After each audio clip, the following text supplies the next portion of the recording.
Bishkek'te saat 7.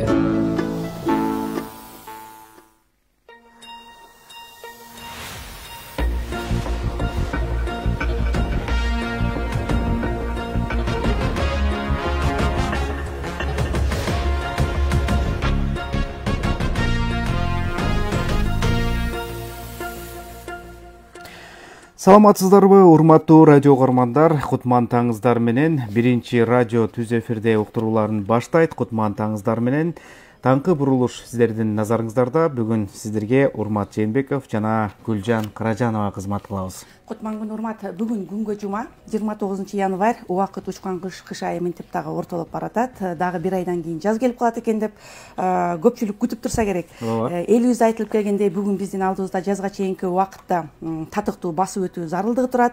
Жаз дегенде жан дүйнө жыргай түшөт экен. Дароо аны угуп алып мен бир аз өзүмчө жазды эстеп кеттим. Азыр жаңылыктардын жаңы турмугу менен таанышып алып, анан ар бир мезгилдин сулуулугу, керемети, түйшүгүн кош айтып бермекчибиз. Акыркы маалыматтарды тааныштыруу үчүн студияга Бүгүн жаңылыктарды мен окуйм. Бүгүн жаңылыктарды сиз окуйсузбу? Анда биринчи сизден угуп алалы, Урмат, анан кийин акыркы жаңылыктар менен кабардар кылалы алдыда 5 мүнөттө. Анан сиз айткан бүгүн 3 бурулуш жасайбыз. Адаттагыдай эле угуучуларыбыз дагы эске салып өтөлү. Урматтуу радио угуучулар, сиздер бизди Facebook аркылуу көрсөңүздөр болот. Биринчи радионун баракчасына кошулуп, ал жактан онлайн көрүңүздөр. Биздин үнүбүздү эле угуп бербестен жүзүбүздү көрүңүздөр дегендей. Мындан сырткары биздин студиябызда 2 байланыш телефону иштеп атат. 0502 39 21 90, 0312 39 21 90. Ошондой эле биз менен чогуу кызмат кылып аткан кесиптештерибиз дагы бар. Режиссердук пультта кызмат кылып аткан Максат Мамралиев жана бизди ошол Facebookка чыгарып аткан дагы бир кесиптешибиз Азиз Чокморов кызматта. Анда соңку жаңылыктарды угалы, Гүлжан, андан кийин улантабыз. Сизден угалы.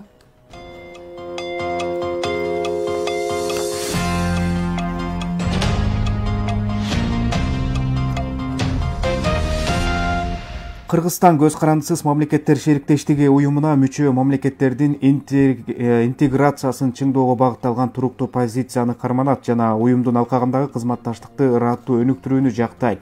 Бул тууралуу президент Садыр Жапаров 28 январда эл аралык уюмдардын башчылары менен жолугушуусунда белгиледи. Мамлекет башчысынын айтуусунда Евразия экономикалык биримдигинин жана Евразия өнүктүрүү банкынын өркүндөшүнө дагы өзгөчө маани берилет.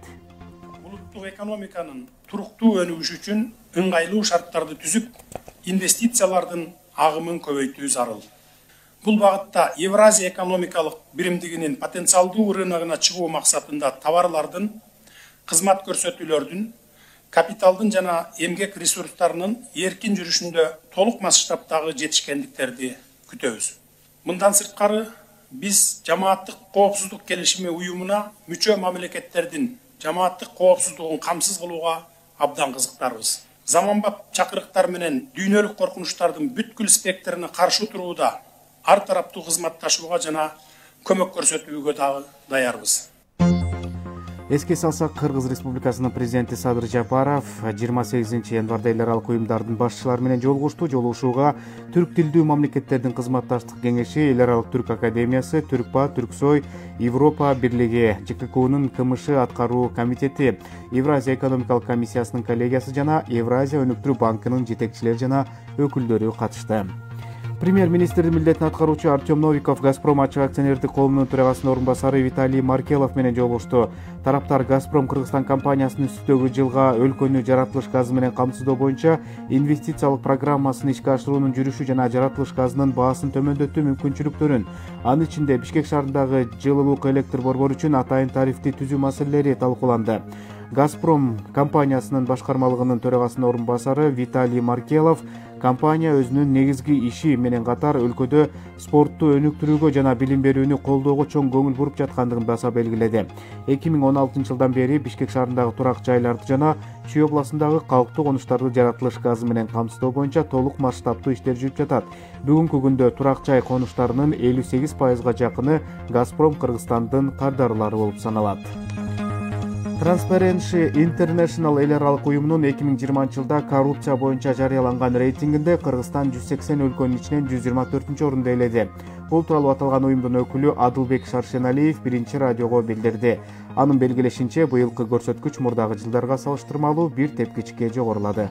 Бул рейтингде 0-дөн 100гө чейин көрсөткүчтү колдонобуз. Ошондо 0 деген абдан бул коррупция толугу менен кирип кеткен өлкө дегенди билдирет. Ал эми 100 деген коррупциядан бош, коррупциясы жок өлкө толугу менен дегенди билдирет да. Канчалык жогору болсо, ошончолук жакшы. Ошондо биздин көрсөткүчүбүз 31 болду быйыл. Ал эми былтыркы жылга салыштырсак 1 упай көбөйдү. 12-жылдан бери мындай салыштырсак болот. 12-жылы 24 упай алганбыз. Ошондон 7 упайга өскөн болобуз да. 8 жылдын ичинде биз 7 упайга жылган болот.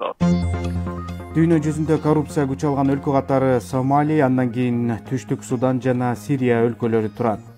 Кыргызстанда коронавирусуна жана пневмониядан дарыланып жаткан 21 бейтаптын абалы өтө оор деп бааланат. Республикалык ыкчам штабтын маалыматы боюнча дагы 206сы оор абалдагы бейтапка медициналык жардам көрсөтүлүүдө.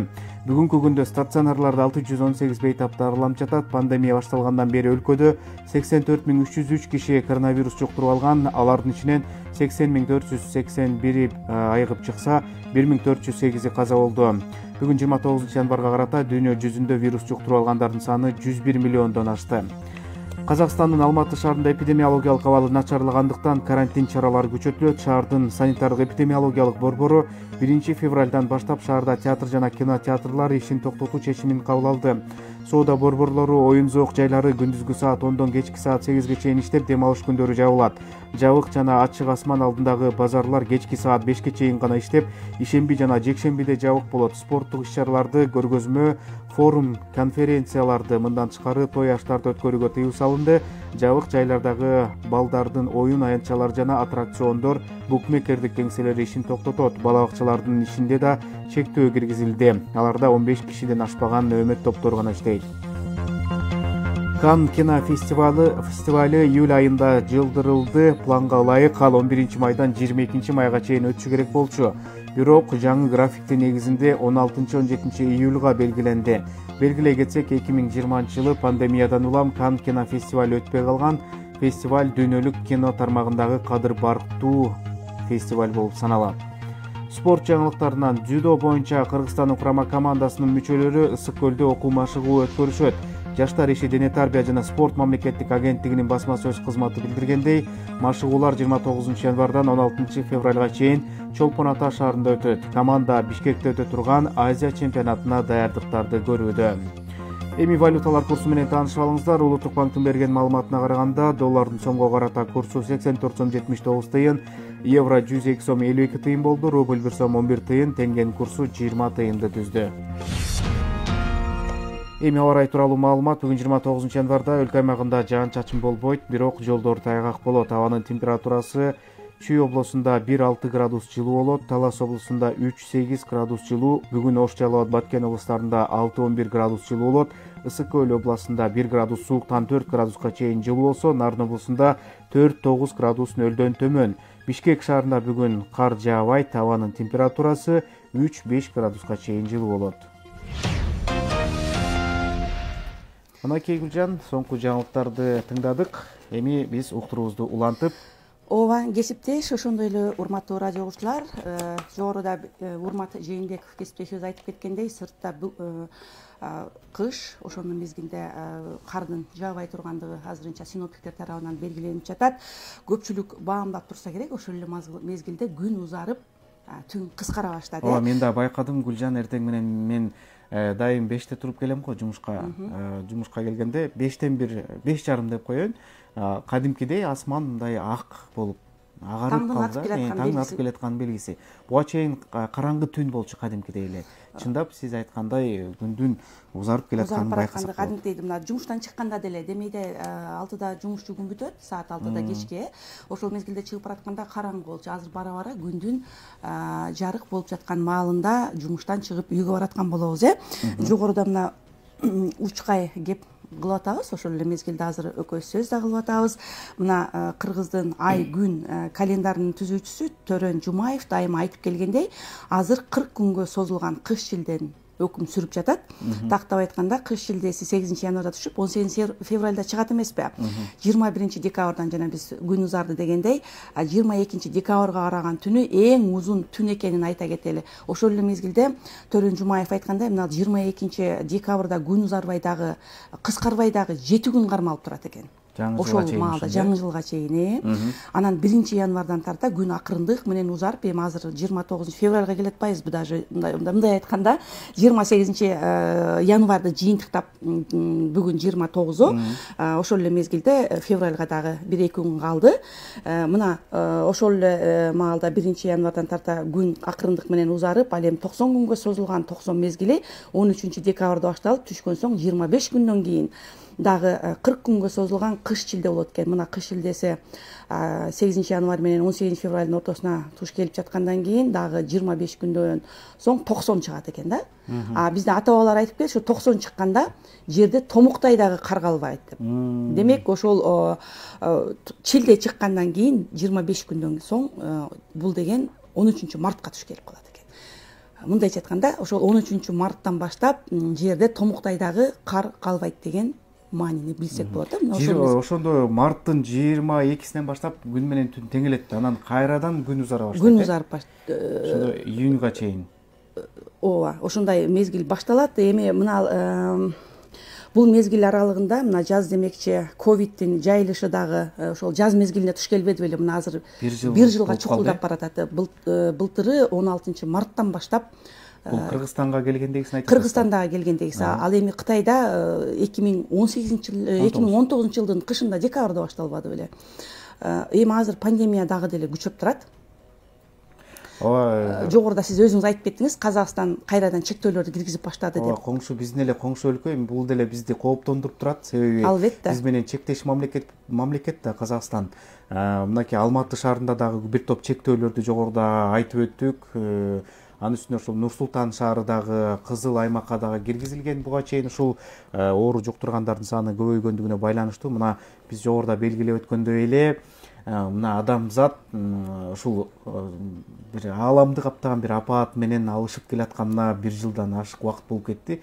Чындап адамзат мындай күчтүү экенбиз бир карап көрсөк, канча болду, кандай кыйынчылыктар болобу, бул жагынан тарыхка кайрылсак, эмне деген согуштар болбоду, эмне деген кыйроолор болбоду, мындан да кыйын учурлар болгон, бирок адамзат дагы деле болсо жер жүзүндө жашоосун улантып келатат. Мына ушу пандемия тууралуу сөз кылып кеткенде, мына дүйнө жүзүндө бул биринчиден адамдын саламаттыгына олуттуу жабыр тартуулар болду, доо кетти дегенде канчалаган адамдар каза болду. Анын ичинде Кыргызстандагы экинчи жагдай бул экономикалык кризис десек болот экен да. Ошол эле мезгилде бул өлкөнүн келечеги жаш муундар деп келебиз, билимдин сапатына дагы доо кетип жаткандыгын адистер айтып келе жатат. Айрыкча ошо онлайн окуулар өзүнүн кайсы бир деңгээлде окуучунун болобу, жогорку окуу жайлардын студенттери болобу, ошолордун билиминин сапатына доо кетирип жатат. Дагы бир жагдай катары айта кетсек, бул билимдин эле сапаты болбостон, ошол эле мезгилде окуучулардын, айрыкча өспүрүм курактагы балдардын психикасына дагы, аң сезимине дагы кайсы бир деңгээлде өзүнүн таасирин берип атыптыр. Эми баягы өткөөлүү курак дегенде баарыбыз тең ошол өткөөлүү курактан өткөнбүз.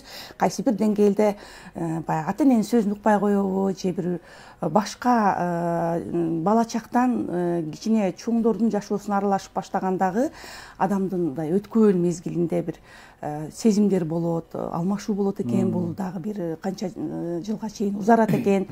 Бирок билесизби, урмат, биз кичинекей кезибизде ушул өткөөлүү курактан кантип өткөнүбүздү деле билбей калдык. Азыркылар деле, мисалы үчүн азыркылар ушул менин өткөөлүү курагым деп эле кыял өзгөрүп калат балдардынчы. Биз өткөөлүү курагыбызды билбей эле ата энебиз урушса деле, ушундай урушса туура болот турбайбы деп эле күдүңдөп эле иштеп элечи.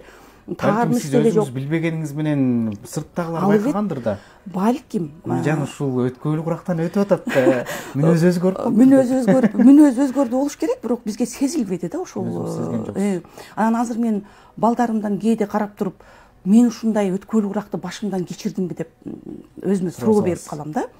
Мына биздин ошол психологдор, айрыкча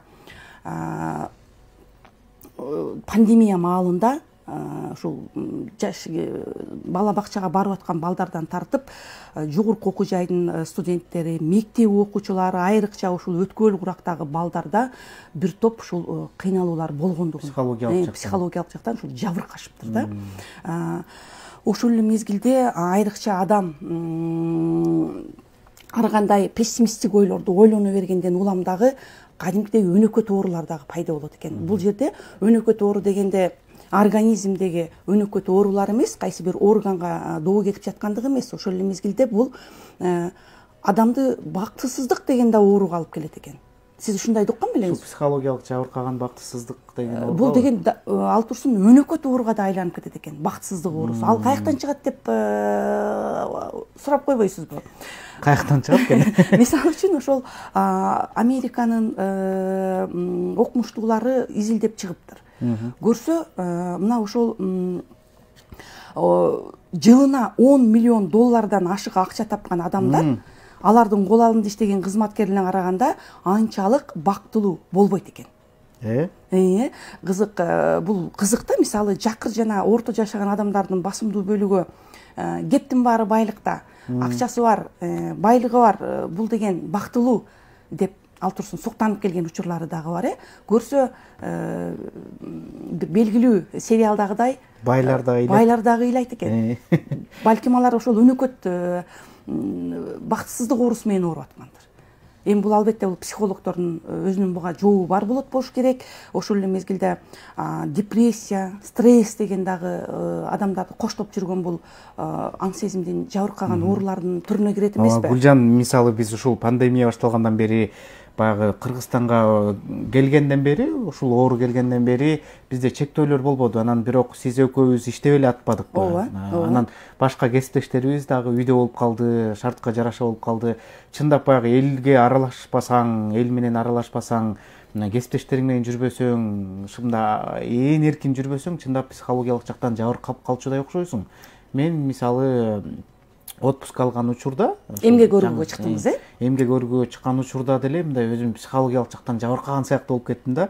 Ошон үчүн баягы адам баласы көнүп алган нерсесин жасаганы жакшы экен да. Бир нерсеге адаптация болуш үчүн анда бир психологиялык жактан дагы даяр болуш керек экен. Албетте адамдын оор учурга болобу, кыйын учурга болобу, ошон үчүн дарыгерлер айтып келет, баардык кырдаалга адам даяр турушу керек деп. Биз мына ушул өспүрүмдөр болобу, деги эле адам ушундай бир кыйынчылыктарга аң сезими жабыркап же болбосо психикасы бузулуп турганда, маанайы чөгүп турганда кандай ошондой жолдон чыкканга болот? Сиз өзүңүз, Гүлжан, ушул өмүрүңүздө кайрылдыңыз беле психологко? Бизде кайрылып көрдүңүз психологко кайрылат дегенде эле бир акыл эси тайып калган эле киши кантип сезип кетишет эмеспи? Психологко барып аттыр десе эле, кокуй деген элдердин арасында ушап кетет. Паланчанын кызы акыл эсинен жабыркап тиги жатып калыптыр деп дагы сөз чыгарып жүрүшү мүмкүн да. Ошондуктан биз буну көбүнчө мындай жабык формада кармайбыз дагы. Балким досубузга айтып беребизби же ичибизден ушинтип жеп жүрө беребизби? Негизи эле бул биздин менталитетке мындай бир кадимкидей бир каршы келгендей болуп өзүбүзчө ушундай кабыл алып алганбыз да. Бирок дүйнө жүзүндө бул психологдорго ар дайым кайрылып турушат экен да. Биз дагы мына ушул психологдордун бүгүнкү күндө Кыргызстандагы бул боюнча көз караштарын, деги эле мына ушундай учурда кабылып калганда адам кандай чыгып кетиш керек андай абалдан, биздин ошо психологдордо кандай кесиптик булардын адискөйлүгү бар, сурап көрбөйлүбү? Жакшы болот. Анан дагы бир мисал келтирсек, мисалы жанагы дарыгерлер деле айтышат эмеспи? Кыргыздар баягы таптакыр ооруп, ооруңар күчөп кеткенде келесиңер деген сыңар эле психологко деле биз таптакыр психологиялык жактан жабыркамайын деле барбайт экенбиз да. Бул нерсе бизге калыптанып калган экен да. Биз психологдун өзүнөн сурабайлыбы? Көбүнчө кимдер кайрылат? Пандемияда сиздерге кайрылгандар болдубу? Баягы пандемияда көбүнчө окуучулар, ошол эле студенттер үйдө болду. Алардын психологиялык ошол эле мезгилде ата энелердин дагы. Ооба да. Албетте. Анда биз азыр ушул орун алган маселелер боюнча Ишеналар Арабаев атындагы Кыргыз мамлекеттик университетинин доценти, психология илимдеринин кандидаты Канышай Кожегелдиева менен түз эфирде баарлашып алсак. Саламатсызбы, Канышай Мирзакуловна?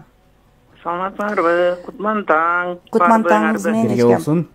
Азыр сиз менен бирге алгач ушул бир айрым шаар тургундарына дагы бизди буга чейин тыңдап турсаңыз керек, сурамжылоо жүргүзүп алдык элек. Анан кийин сиз менен маекти улантсак, телефондо байланышта туруңуз. Балдардын баары наоборот зыян болот, телефон карап көздөрүнө зыян болот деп элечи. Ошол болот да, анда конечно ошол видеолорду көрүп атпайбы алар делечи. Урушасың, нервтенесиң аларды. ошол баары эле ушундай эле окуган жакшы. Болуп атат, тим эле ызылдашып түшүнбөйбүз. Жаңы теманы эптеп жакшы өтпөсө деле биз түшүндүрө албайбыз да мугалимдей кылып. Кыйналып атабыз. Баары эле окуса жакшы болот да. Баары окуса жакшы. Кыйналдым да, кыйналып анан азыр иштеген акчанын баарына тең мне школы, мектептен тышкары өзүнчө бир частный эмелер бар. Продленка деген сыяктуу. Ошондой нерсеге 10 000 сомдон акча берип, балдарды берип атабыз айла жоктон. Потому что уже всё. Балдар да жүдөдү, биз да жүдөдүк. Абдан кыйын, ата-энелерге, балдарга дагы өтө кыйын. Мен балдарым, бир кыздарым студент, балам школ возрастында, нормально го. Мен кыйналганда кыйналдык, кээде кыйналбай нормально эле. Булар өздөрү эле чыгарып атышпайбы азыр. Барган эле жакшы да. Мынакей биз шаар тургундарынан ата-энелерден көбүнчө сурамжылоо жүргүздүк эле. Урматтуу Канышай Мырзакуловна, алар баягы пандемия маалында балдарын үйдө кандай окутушту, мындай психологиялык таасир эттиби ушул пандемия, ушул тууралуу сурамжылоо жүргүздүк эле. Деги эле айтсаңыз, канткенде илдет менен кошо пайда болчу депрессия, стресстен чыгууга болот. Ушундай баягы чоң адамдарда кандай, өспүрүм курактагыларда кандай кездеши мүмкүн? Эми мындай алганда жашоонун чектөөсү, ушунун жашоонун чектөөсү десе болот да, өзү бир жагынан табигый чектөө болуп калды, экинчи жагынан эми бул пандемиянын өтүү деңгээлин дарыгерлер эле билбесе, мындай түз так таасирин, ошонун таркалышын эл ичине, анан бизге кандай маалымат жетип атат, реалдуу маалымат жетип атабы, же кошумчаланып кетип атабы, же кичине кемип жатабы, аны так айтуу деле кыйыныраак деп ойлоп каласың да кээ бир учурлардачы. Анан ошондуктан бул чектөөлөр сөзсүз түрдө адам баласына таасир этет да. Сөзсүз. Себеби дегенде баягы бул толугу менен эле изоляция болуп калып атпайбы? Ооба, адамдар, балдар өзүнүн үйүндө ата-энеси менен, тууган уруктары менен жүрөт. Бирок ошентсе деле баягы жашоонун чектөөсү болуп атат. Анан өзгөчө бул окуу процессине терс эле таасирин тийгизди десе болот да. Себеби дегенде биринчиден ата-энелер педагогикалык билими жок. Анан экинчиден балдар ушундай жагдайда окууга даяр эмес болчу да. Мындай окуулар бизде баягы спортсмендер айткандай тренировка болгон эмес, бул боюнча көнүгүүлөр өткөн эмес. Анан ошондуктан бул мындай нерсе биринчи жолу болгондуктан балдар үчүн баардык жашоонун баардыгын чектеп койгон сыяктуу болот да. Анын кыргызда жөндөн сөз чыккан эмес да, тең теңи менен деген сөз бар го. Анан ошол сыяктуу балдар дагы өздөрүнүн теңтуштары менен, курбалдаштары менен мамилени түзүп, анан бетме бет кездешип, эмоционалдык бири-бирин колдоого даяр болуп, ошону пайдаланганга көнүп калышкан да. Булар бир гана балдар үчүн ата-энелердин колдоосунан сырткары теңтуштук колдоо да сөз болуш керек да. Анан өзгөчө өспүрүм курактагыларга да. Өспүрүм курактагылар бул 5-класс болуп эсептелинет. Анан мектепти бүткүчө деле болуп калышы мүмкүн айрымдарыныкы. Анан мындай так айтканда бул 10-класска чейинки окуучулар болуп эсептелинет. 5-класстан 10-класска чейинки окуучулар, өспүрүм курактагылар, анан буларга сөзсүз түрдө теңтуштук баарлашуу, теңтуштук мамилешүү болуш керек да. Болгондо дагы түз контакт менен, башкача айтканда бетме бет кездешип, эмоционалдуу бири-бирин колдошуп, бир нерселерди көрсөтүп, кыймыл аракеттерди пайдаланышып, анан ошондуктан бул дагы балдардын окуу процессине чоң таасирин тийгизген. Себеби дегенде окуу процессинде балдардын бири-бири менен болгон мамилеси, балдардын мугалим менен болгон мамилеси, мамилешүү да, мындай түзмө-түз көрүп, эмоционалдуу мамилешүүсү эң бир маанилүү болуп эсептелинет да. Анан бул психологиялык жактан. Ооба, педагогдорго ар бир предметти кандай окутуш керек, кайсы методика менен берген ыңгайлуу, балдардын курактык өзгөчөлүгүн эске алыш керек, балдардын жеке өзгөчөлүгүн эске алыш керек. Деги эле мынтип алганда ошол ар бир параллельный канча класс болсо, ошончо ар бир класстын жеке өзгөчөлүктөрү дагы бар. Аны эске алуу менен окутуш керек деген Канышай Мырзакуловна, ошол эле мезгилде мына пандемия шартында психологдор сиздердин дагы жардамыңыздарга муктаж болгондор көп болду. Биз ошол учурда иштеп жатканда сурамжылоо да жүргүзүп аттык. Мына ар бир жаш куракка жараша жумуштарды да аткардыңыздар. Натыйжа эмнени көрсөттү? Сиз кайсы курактагылар менен иш алып бардыңыз? Ошол маалда сизге кайрылгандар да болдубу? Эми мага көпчүлүк учурда кайрылган студенттер кайрылышат. Себеби дегенде мындай ачык, даңазалап практикалык ишти мен алып барбайм. Бирок окуучулар да кайрылгандар болду. Өзгөчө өспүрүм курактагылар кайрылышат. Чындап эле ал эми кенже мектеп курактагылардан ата-энелер кайрылышат. Себеби дегенде кенже мектеп курактагыларга баягы жоопкерчиликтүү болуп ата-эне болуп эсептелинет да. Анан ата-энелер кайрылышат.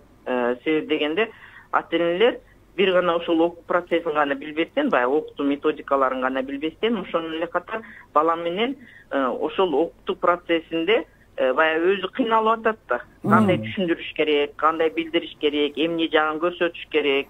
Ошону жакшы билбегендиктен өздөрүнчө бир тез эмоционалдык абалга кирип калып атышат да. Анан аны келип туруп анан кайра баладан чыгарышат кайра эле. Андан сырткары баягы балдардын, класстын ар бир бала кандай жооп берип атат, ким кандай жооп берип атат, ким эмнеге ээ болду, ошо билим алуу боюнча.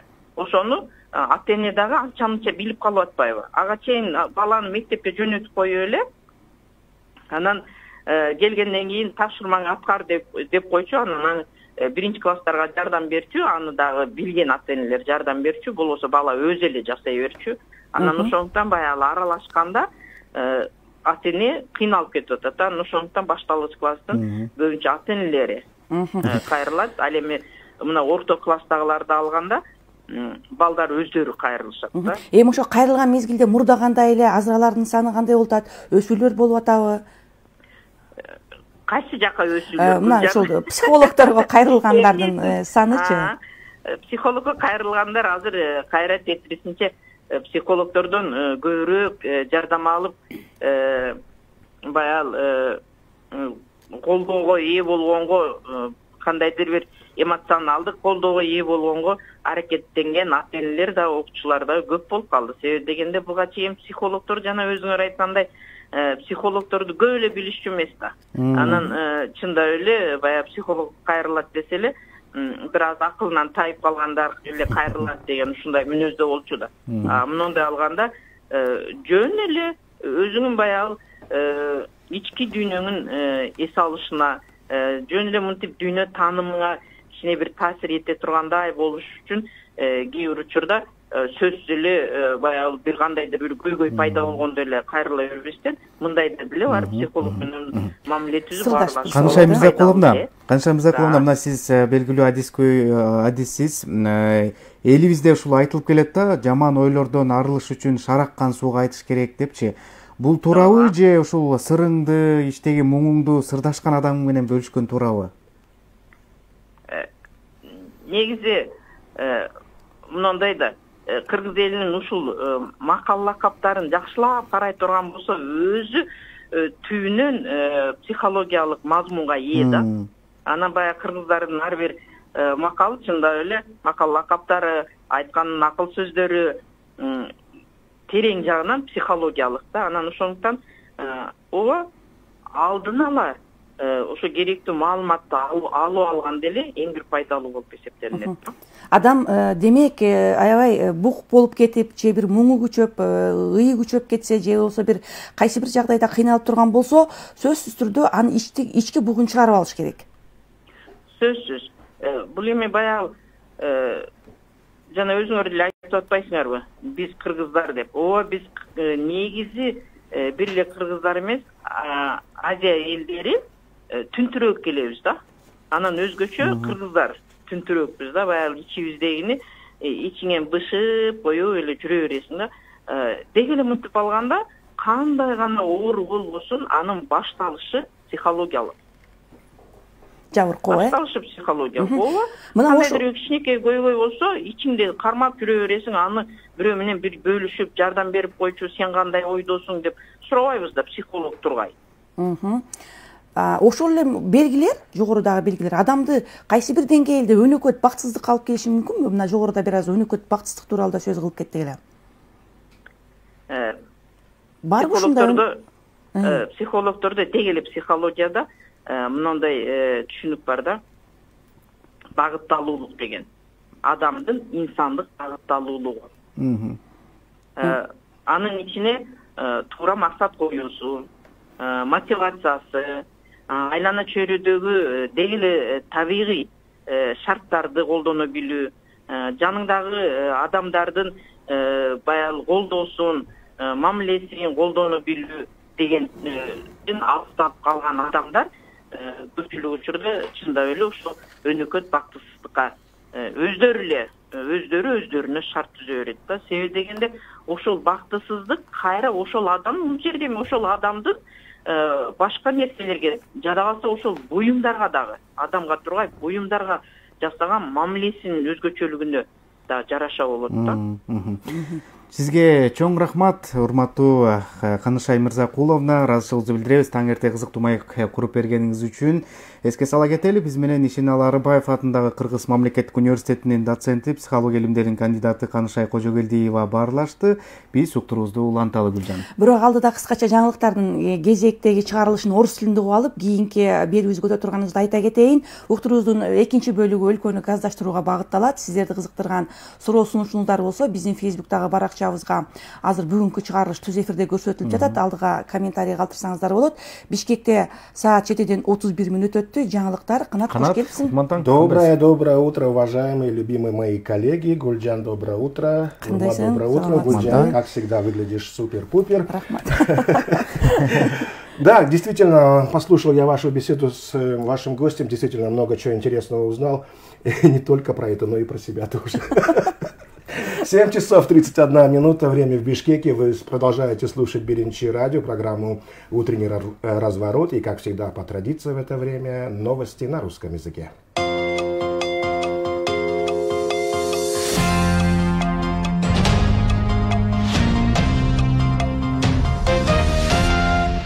Президент Кыргызстана Садыр Джапаров накануне 28 января принял специального представителя первого президента Республики Казахстан Нурсултана Назарбаева, заместителя председателя Ассамблеи народа Казахстана Жансейита Туймебаева. Об этом сообщает отдел информационной политики аппарата президента Кыргызской Республики. Глава государства поблагодарил Жансейита Туймебаева за участие в церемонии инаугурации и с наилучшими пожеланиями передал приветственные слова Нурсултану Назарбаеву, отметив весомый вклад, который он внес в укрепление отношений между двумя братскими народами. Говоря о сотрудничестве двух стран, президент отметил готовность и заинтересованность Кыргызстана в расширении торгово-экономических, культурно-гуманитарных, инвестиционных связей с Казахстаном. Садыр Джапаров выразил уверенность, что добрососедство кыргызского и казахстанского народов всегда будет только укрепляться. Исполняющий обязанности премьер-министра, первого вице-премьер-министра Кыргызской республики Артем Новиков встретился с председателем правления Евразийского банка развития Николаем Подгузовым, прибывшим в Кыргызскую республику для участия в церемонии инаугурации президента Кыргызской республики Садыра Джапарова. Об этом сообщили в аппарате правительства. Стороны обсудили актуальные вопросы наращивания взаимодействия между Кыргызской республикой и Евразийским банком развития. Председатель правления Евразийского банка развития Николай Подгузов подчеркнул желание финансового института в расширении сотрудничества с Кыргызской республикой. В Министерстве образования и науки прошло совещание проректоров вузов по государственному языку, глав кафедр кыргызского языка. Как сообщила пресс-служба Минобразования, в совещании приняли участие исполняющий обязанности министра Алмазбек Бишиналиев, замминистра Нурлан Омуров. В ходе совещания были обсуждены задачи по осуществлению постановления правительства от 1 октября 2020 года об утверждении программы развитие государственного языка и совершенствование языковой политики в Кыргызской республике на 2021-2025 годы. Руководитель Центра государственного языка Кыргызского государственного юридического университета Мейрим Расулова поделилась результатами опроса о развитии государственного языка, проведенного в высших учебных заведениях. Кроме того, были обсуждены приоритетные направления развития государственного языка в высших учебных заведениях. Бывший премьер-министр Мухаммед Калый Абылгазиев заключен под стражу. Об этом сообщили в пресс-службе Первомайского суда. По их информации, постановлением Первомайского районного суда города Бишкек от 28 января 2021 года в отношении подозреваемого Абылгазиева избрана мера пресечения в виде заключения под стражу сроком до 26 марта 2021 года с содержанием в СИЗО ГКНБ Кыргызской республики.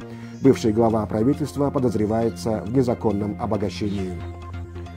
Бывшего заместителя министра МВД Курсана Асанова заключили под стражу на 2 месяца. Об этом сообщили в пресс-службе Первомайского суда. По их данным, постановлением Первомайского районного суда города Бишкек от 28 января 2021 года в отношении подозреваемого Асанова избрана мера пресечения в виде заключения под стражу на срок досудебного производства, то есть до 26 марта 2021 года с содержанием в учреждении номер 21 ГСИН при правительстве Кыргызской республики. Напомним, ранее Курсан Асанов был задержан в рамках дела о массовых беспорядках в Бишкеке 5 и 9 октября и решением суда был отпущен под домашний арест. Позднее сообщалось, что его вызвали на допрос в рамках уголовного дела по захвату зданий и сооружений. На 7 часов утра по бишкекскому времени сегодня, 29 января, в мире случаев заболевания COVID-19 зарегистрировано 102 миллионов и 6. Летальных исходов 2 миллиона 199 тысяч 99. Выздоровели 73 миллиона 841 тысяча 177 человек. Это все новости на этот час. Далее о погоде. Как сообщает Кыргызгидромет, сегодня, 29 января, по стране без осадков, на дорогах снежный накат, гололедица, ветер западный 4,9 метров в секунду. Температура воздуха: Чуйская область плюс 1,6, в Таласе плюс 3,8, в Баткенской, Ошской, Джалабадской области плюс 6,11, Иссыкульская область минус 1 плюс 4, Нарынская область минус 4,9. В Бишкеке без осадка, ветер западный 4,9 метров в секунду. Максимальная температура воздуха днем сегодня в столице плюс 3,5. Вы продолжаете слушать Биринчи радио, не переключайтесь, далее будет еще интереснее. Коллеги, вам слово. Чоң рахмат. Сизде 8:30-та күтөбүз. Спасибо. Ыраазычылыгыбызды билдиребиз. Это Бишкек убактысы боюнча 7:37 болду. Урматтуу радио каармандар, сиздер Биринчи радионун таңкы бурулуш программасын угуп жатасыздар. Бизди Facebook аркылуу көрүңүздөр деп чакырып өтөлү. Биринчи радионун баракчасы. Ошондой эле биз талкуулап жаткан темага дагы өз оюңузду, үнүңүздү кошуңуз дейли байланышып, суроо, пикир, сунуштарды калтырсаңыздар болот. 502 39 21 90, 312 39 21 90. Кесиптеш мына убакыттагы 7:38 көрсөтүп турат. Демек биз экинчи темабызга өтө берсек, экинчи темабыз биздики ушул энергетикалык коопсуздук, жарандардын ден соолугуна кам көрүүдө өлкөнү газдаштыруу иштери тууралуу болмокчу. Мына ушул газдаштыруу иштери өлкө аймагында жүрүп жаткандыгына бир катар жылдар болуп калды. Кечээ жакын деле Газпром ишканасы Бишкек мэриясы менен шаардагы 19 соц объекттеги от казандарды газдаштыруу боюнча меморандумга кол койду. Ошол эле маалда аймактар газдаштыруу, Бишкек шаарындагы жылуулук борборун газга өткөрүү деген иш аракеттерди жүргүзүүгө дагы маани берилүүдө. Кечээ президент Садыр Жапаров дагы Газпром программдык аппарат комплекси башкармалыгынын төрагасынын орун басары жана директорлор кеңешинин мүчөсү Виталий Маркеловду кабыл алды. Анда кызматташуунун артыкчылыктуу багыттары өлкөнү газ менен камсыздоо системасын жакшыртуу боюнча мындан аркы чаралар талкууланды. Мына ошондой эле жолугушууну премьер-министрдин милдетин аткаруучу Артем Новиков дагы жолугушту. Маркелов менен жолугушуп, мына ушул gazdın bağısını tömөндөтүү боюнча жылуулук электр борборунда тарифтерди жөнгө салуу боюнча дагы сүйлөшүүлөрдү жүргүздү. Мына ушул өлкөнү газдаштыруу багытында биз теманы улантабыз. Урматтуу угармандар, жогоруда айткандай эле сиз дагы ушул темага дагы ой пикириңиздерди кошуп, комментарий аркылуу сунуш пикирлериңиздерди жаза аласыздар. Анда Гүлжан, биз экинчи темабызда ушул маалыматтарды алуу үчүн байланышка чыгалы. Азыр Газпром жоопкерчилиги чектелген компаниясынын башкы директорунун орун басары Арзымат Алдаяров менен байланышалы. Албетте. Арзымат Нуркулович, саламатсызбы? Алло. Бизде байланыш жакшы болбойт атат. Бизде байланыш жакшы болбойт атат. Албетте, мына ушул газ дегенде буга чейин деле ушу жаңы жылдын алдында эсиңизде болсо керек, Ош шаарында газдын басымы төмөндөп кеткендиги тууралуу дагы биз темага чыкканбыз. Ошол эле мезгилде Оштун мэриясы дагы бул боюнча иштер жүрүп жаткандыгы, газдын басымы көбүнчө кечки маал басаңдап жатканы тууралуу маалыматтарды берген. Эсиңизде болсо керек. Бул маселе ошол Өзбекстанга байланыштуу деген жүйөлөрүн келтирип жаткан. Бизде эле эмес, Өзбекстанда дагы бул болгон. Жаңы жылга чейин Өзбекстанда нааразылык акцияларына чейин чыгышкан. Ушул газдын басымын төмөндөшү жада калса кээ бир жерлерде газ ушул жок болгон үчүн дагы ушундай нааразы болгон эл дагы ушул акцияларга чыгышкан. Акцияларга чыгып ошол эле биринчи радиого берген дагы интервью берген учурлары болбоду беле, эсиңизде болсо керек. Арзымат Нуркулович биз менен байланышта тургандыгын биздин режиссер белги берип жатат. Арзымат Нуркулович, саламатсызбы? Саламатчылык. Мына жогоруда өлкөнү газдаштыруу жаатында жумуштар ырааты менен аткарылып жатканы тууралуу кабардар кылып кеттик. 2 күндөн бери Борбор калаанын жана Чүй облусунун айлана чөйрөсүнүн коопсуздугун алдын алуу максатында дагы ушул меморандумга кол коюлду. Демек иш кайсыл этапта турат десек болот? Сиз туура айтасыз. Биз көчө Газпром Кыргызстан анан мэриянын ортосунда меморандум кол коюлду. Ошол меморандумдун негизинде Бишкек шаарынын мэриясы Бишкек жылуулук коммуналдык ишканасынын отун казандарын жаратылыш газына которуу боюнча жумуштар өткөрүлөт деген меморандум кол коюлду. Ал жерде 19 от казан бар экен. Ошолорду баарын көмүрдөн биз жаратылыш газына которобуз деген максат койдук да. Андан тышкары биздин бул Газпромдун жетекчисинин биринчи орун басары Маркелов келип, биздин Кыргыз Республикасынын президенти жана премьердин милдетин аткаруучу менен жолугуп, ушул жерде биздин бүткүл инвестициялык программа боюнча андан тышкары келе жаткан жылдын пландарын татыктап, ошолорду дагы далилдеп кетишти. Мындайча айтып кетсек, ушул өткөн 5 жылдын ичинде бул газификация программасынын алкагында Кыргыз Республика боюнча өзгөчө ошо Бишкек жана Чүй өрөөнүндөгү жаңы комуштар жана айылдарга 875 чакырымдан көп газопроводдор курулуп, аларга 36 миңден ашык үй бүлөгө газга кошулууга мүмкүнчүлүк пайда болду деп айтсак болот. Мына кеңизде ушул Чүй облусунда жана Бишкек шаарынын жаңы конуштарында ушул газдаштыруу боюнча маселени дагы сурообузда бере кетебиз. Азыр мына ушул 19 соц объект тууралуу дагы айтып кетсек, механизмдери кандай иштелип чыкты, ошондой эле анын алкагында аткарыла турган жумуштарга каражат жагы да кандай сүйлөшүүлөрдө жүргүзүлүп жатат? Бишкек шаары боюнча белгиленди. Бишкек шаары боюнча ооба. Бизде меморандумда мындай механизм каралган. Биз кээ бир жумуштарды Газпром Кыргызстан эле өткөрүлөт. Бул жанакы пусконаладка деп коет, анан согласование технических условий деген болот. Ушул жумуштарды биз эле өткөрүлгөндүктөн аларды биз өзүбүзгө милдеттеп алдык. Бул жумуштарды биз толук жасап беребиз. Бирок алдан тышкары кээ бир жумуштарды мэрия жанакындай мамлекеттик закупка боюнча ошол механизм боюнча өткөрөт. Ал жерден эми ким ошол тендерден утса, ошол жумуштарды аткарат. Анан биз эми биздин филиалыбыз бар, ошол филиал ошол тендерге катышат деп пландаштырдык. Анан утабы же утпайбы ал бул уже чечим. Демек ошол комиссия кабыл алат. Тендердин натыйжасынан анан каражат жагы көрсөтүлөт экен да. Мисалы каражат жагынан сүйлөшсө, бул жерде жанакы мамлекеттик лесное хозяйство жана экология агентствонун каражаттары каралмак болушту. Ал жерде менин билимим боюнча бардык 200 миллион сомдой каражаттар каралган деп бизге мэрия билдирди. демек бул Токой чарба жана курчап турган чөйрөнү коргоо боюнча мамлекеттик агенттиктен ошол жаратылыш коргоо иштерине каралган каржыдан каралат деп айтсак болот. Ооба. Мисалы ошол от казандарды газга өткөрүүдө жабдыктар кайдан алынып келе турган болуп атат же мурдагы казандарды эле кайсы бир деңгээлде өзгөртүү менен эле колдоно бергенге да боло турган жагдай барбы? Жок, бул ушул долбоордун ичинде ушул от казандардан жаңы от казандар сатылып келет. Жаңы монтаж болот.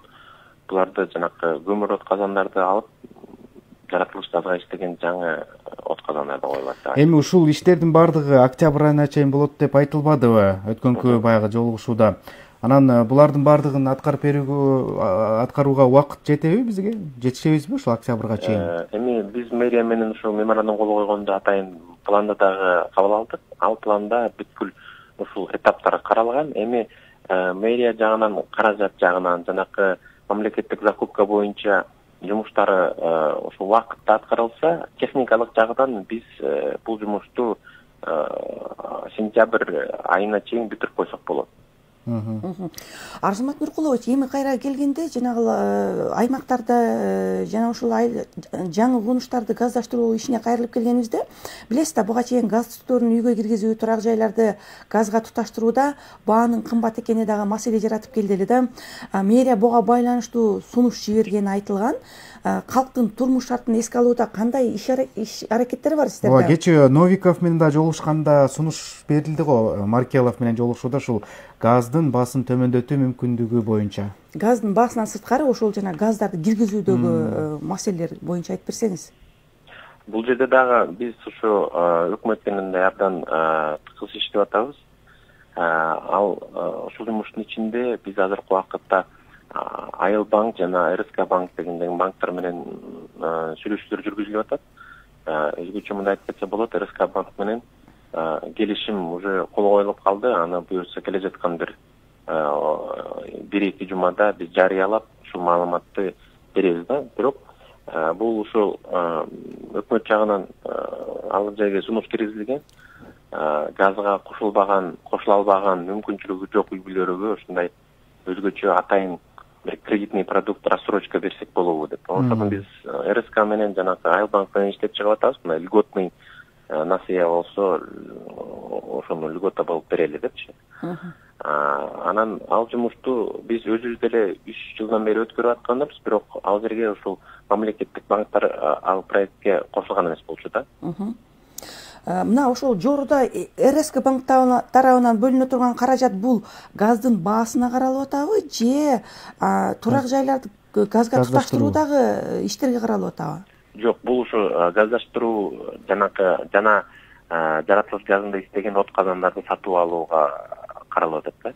Ал эми ошол эле жаратылыш газынын баасын төмөндөтүү боюнча азырынча сөз эле болуп атат, Бул эми биз ага чейин мындай көп маалымат, массалык информацияларга берип аттык элек.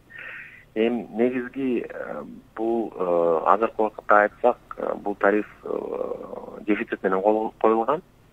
Анткени биздин бүт ушу транспортировкага каралган чыгымдарды жаппайт да. Толук газ бир куб природный газдын баасы 20 сом болсо, азыр тариф 17 сом 80 тыйынга коюлган. Ошондо бир 2 сом 20 тыйындай дефицити бар да. Эми негизги максаты бул жанакы чек арадагы сатып алган баасын түшүрүү болуп атат да. Чек арада биз 1000 кубту $150 сатып алатабыз. Эми сомго айланганда бул 12 сом 50 тыйын болуп атат да.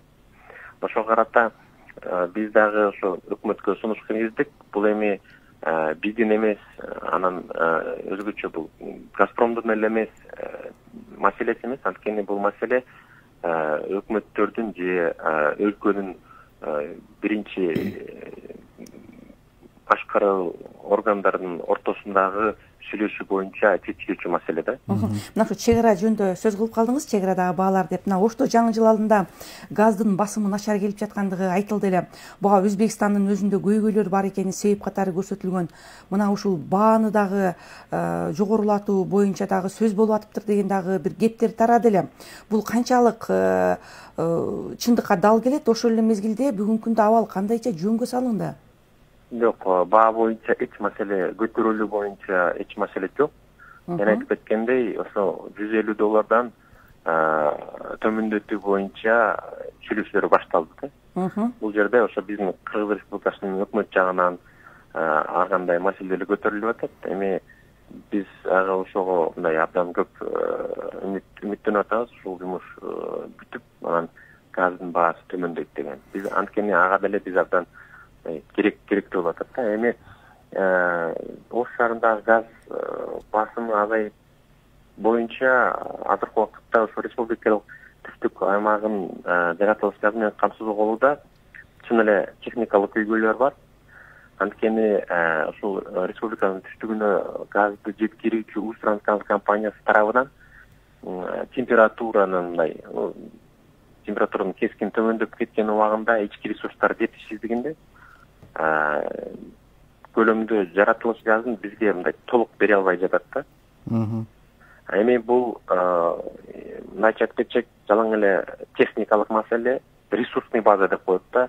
Фергана жакта өзлөрүнө газ жетпей атат. Ошондуктан мына жерде эле жанакы интернетте мындай маалымат жүрүп кетип атты. Ошол эле Ташкентте жанакы газ заправочный станцияларды саат 4-тө токтотуп коет. Анан 1-2 сааттай транспорт машиналар очередте турат, ошо газды толтуруп алалы депчи. Анан бул эми техникалык маселе, ресурсный база маселе. Биз аны мына көчөдөгү бир көйгөй болуп кетти Ош шаарында. Биз оператив түрүндө ошо Газпром менен сүйлөшүп, Өзбек тарабы менен сүйлөшүп, азыркы убакытта кичине абалды жакшыртуу боюнча жумуштар өтүп атат. Арзымат Нуркулович, эми баа тууралуу сүйлөшүп калдык. Социалдык тармактарда дагы бул талкууланып келет да. Мисалы, Кыргызстанда ушул коңшу эле өлкөлөргө салыштырмалуу, ошол эле Казакстан, Тажикстан, Өзбекстанга салыштырмалуу ушул жаратылыш газынын баасы кымбатыраак деп көрсөтүп келишет да. Буга чындап эле ушундайбы? Башка өлкөлөргө салыштырмалуу? Эми биз эми мындайча айтып койсок, өзүбүздүн республикабыздын 95% келген газы бул импорт газ. Өзүбүздүн газыбыз жок, өзүбүздүн газыбыз жанакы Кочкор Атадагы Кыргызнефтегаз деген мамлекеттик компания бар, бирок анын көлөмдөрү абдан аз да. Биздин жаныбыздагы коңшу өлкөлөрдү карасак, бул Казакстан, Өзбекстан, Туркменистан. Булардын өзүнүн газы бар. Ошондуктан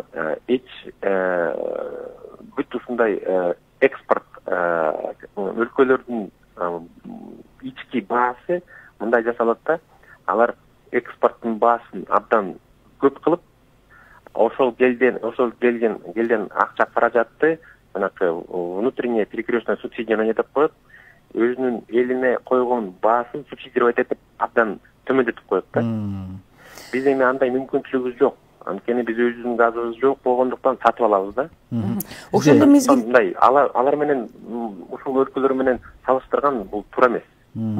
Билесиз да, буга чейин ошо Баткенде Өзбекстанга газдар сатылып кетип атыптыр деген да кептер болуп, буга өзүңүздөрдүн да жооңуздар бердиңиз деле. Сиз Кыргызстандын өзүнүн газ запасы же болсо деги эле газ Кыргызстанда дээрлик жок эсе, же болбосо көлөмдү жаба албайт деп атасыз. Ошол Баткен боюнча кандай маалыматтар бар? Мына расмий сизден уксак. Мындай айтса болот да, Кыргыз Республикасында ошол Кочкор Ата, Жалал Абад областында месторождениялар бар. Ал месторождениялар еще Советтер Союзу убагындагы далилделген көлөмдөрү бир 4,5 миллиард кубтай объемдор бар. Бирок аларды алып чыгыш үчүн абдан мындай албан инвестициялар керек болот да. Ошондуктан азыркы убакытта ушул Кыргызнефтегаз компаниясынын өзүнүн инвестициясы жетпейт. Анткени ушу газды жерден чыгарып, аны элге сатуу долбоору абдан экономикалык жагынан эч бир окупаемости жок да, мунукучу. Арзамат Нуркулович, албетте бүгүнкү күндө экономикалык көйгөйлөрдү эске алганда бул жакында боло турган иш эмес деп түшүнсөк болот, туурабы? Эми биз Газпром Кыргызстан, Газпром тарабынан ушул маселени бир 4 жылдан бери көтөрүп келатабыз. Анткени биз түшүнүп атабыз, Өзбекстанда өзүнүн ресурстук базасы жылдан жылга азайып келатат. Керектөөсү көбөйүп келатат. Бизден деле керектөөсү көбөйүп келатат да. Менен келе жаткан келечекте бул биз аяктан газды көбөйтүүгө мүмкүнчүлүгүбүз жок десек болот. Ошого карата биз өзүбүздүн ошо Кыргыз Республикасынын ресурстук базасын көбөйтүп, ошол жерден газды алуу боюнча бир маселени көтөрүп атабыз да. Арзамат Нуркулович, дагы бир жагдай биздин ушул Facebook'тагы көрүүчүлөрүбүз дагы биздин ушул эфирди көрүп атат, сиздерге карата суроолор да түшүп атат да. Мына дагы бир жараныбыздан суроо келипти. Мына жаңы конуштарда үй жылытууга газ колдонуу боюнча бааны арзандатуу маселе каралабы деген суроону коюптур. Мен жана айтып кеткендей, азыркы убакытта бул боюнча мындай абдан чоң маселе көтөрүлүп атат, сүйлөшүүлөр өткөрүлүп атат. Бирок азыркы убакытта ошону биз өкмөт жагынан эле күтүп атабыз да. Дагы бир сиз жогоруда жооп берген суроого да угарманыбыз жазыптыр. Эми муну окуп кое берели. Кутмантаң: Казакстан, Өзбекстан Россияда 3-4 эсе газ арзан дешет. Эмне үчүн дейт. Муну жогоруда жооп кылып айттыңыз окшойт, Арзамат Нуркулович. Арзамат Нуркулович, биз ошол шаар тургундарынан мынакей Бишкек шаарында өзгөчө ошол от казандарды газга өткөрүү боюнча сурамжылоо жүргүздүк эле. Сиздер бул иш аракеттерге кандай карайсыздар? Чындап газга өткөнү туурабы деген жарандар арасында сурамжылоо бар. Ушуну угалы, сиз байланышта болуп туруңуз, анан биз соңку сурообузду берип жыйынтыктайлы. Газга өткөрсө, конечно, туура болот да. Аба таза болуп, азыр тестте тим эле булганып, кара түтүндөр чыгып атпайбы, шаарды полный булган. Мага жакшы болот болуш керек деп ойлойм мен делечи. Бирок газ адамга зыяныраак болот дейм да. Ошол жагын билем да. Газ деген зыян да. Наоборот, бизге зыян болуп атпайбы ошо. Мурдагыдай майдан калса эле жакшы болчу. Туура деп эле ойлойм. Анткени экологияга деле жакшы, адамдардын баарына эле жакшы, просто арзаныраак кылыш керек да. Азыр бир кубу 18 сом, бир канча тыйында. Төлөп атпайсызбы ай сайын. Баасы төмөн болуп, газ болсо, для всех хорошо. Только мектепте газга эмес, а в общем машиналар жүрбөй өтөтүндөй, бүтөтүндөй, катализаторлор жок, капкара түтүн чыккан машиналар штрафовать этиш керек, во-первых. И надо ошондой нерселерди кылса, анан чүпүрөк жаккан нерселердин баарын карап текшерип. Школду дагы, детсадты дагы газга өткөрсө, анда бизге кыйын болуп, бизге кымбат болуп жатат го. Газ кымбатыраак го бизге. Баа жагынан кымбат. Аба тазаланмак. Аба тазаланып калмак, действительно, кичине газдын испарениясы башка өзүнчө. Аба кетет, анан көмүрдү кичине кычкыртый менен булгайт. Бул бюджет көтөрүлсө, кайтып жакшы газ болсо. Шаар боюнча частный секторлордо где-то 40% газ менен эле отоплениясы, газ менен кымбатына карап көп газды иштетпейт. Газга өткөрсө, билбейм анда кандай болот. Газ кымбаттап кетет болуш керек. Баасы жагынан кымбаттап кыйналып калышат. Арзамат Нуркулович, уктуңуз да, мына ушул 19 объекти, соц объекти жакында ушул от казанга газга өткөрөбүз деп атасыздар. Бул кайсы бир деңгээлде жогоруда угармандарыбыз, биздин сурамжылоодо айтылгандай шаар тургундарыбыздын баанын кымбаттап кетишине таасир этеби ошол? Жок, ал жерде биздин республикасынын тарифный саясаты боюнча ушул берген от казандардын берген жылытуунун баасы өкмөт жагынан субсидия кылат да. Бирок мындайча айтып кетсек, азыркы убакытта эсептөө боюнча жаратылыш газ менен иштеп чыгылган жылуу суу же көмүр менен иштеп чыгылган жылуу суу баасы бирдей эле экен да, ушул Бишкек теплоэнергонун от казандарында. Мына ушул иштердин бардыгы тең мына кечээ Садыр Жапаров расмий кызматка киришип жатып, энергетикалык кризис курс турганын белгилеп өттү. Демек ушул энергетикалык кризиске дагы кайсы бир деңгээлде таасирин тийгизе алабы? Албетте. Анткени биз азыр мына биз деле өзүбүздүн сурамжыларды өткөргөнбүз. Ошол сурамжыларды өткөн негизинде айтсак болот, биз газификация кылган жаңы коңуштарында көмүрдүн керектөөсү жана электр энергиянын керектөөсү азаят экен. Бул мындай абдан чоң таасир кылат деп айтсак болот. Демек энергетикалык кризистен чыгууга да бир жагдай түзүлөт экен да. Сизге ыраазычылык билдиребиз, урматтуу Арзымат Нуркулович. Атайын таң эрте убакыт бөлүп биз менен байланышта болгонуңуз үчүн. Урматтуу радио угармандар, эсиңизде эске салып өтөлү, биз өлкөнү, анын ичинде Бишкек шаарында ушул газдаштыруу багытында темадын тегерегинде талкууладык. Биздин түз байланышта Газпром жоопкерчилиги чектелген компаниянын башкы директорунун орун басары Арзымат Алдаяров байланышта болуп биздин суроолорубузга жооп берди. Анда Гүлжан, туура саат 8 болду. Таңкы бурулуштун экинчи темасын жыйынтыктап биз жаңылыктар саатына кезек берели. Андан кийин уктурубузду улантсак кандай дейсиз? Бакыт, кош келдиңиз.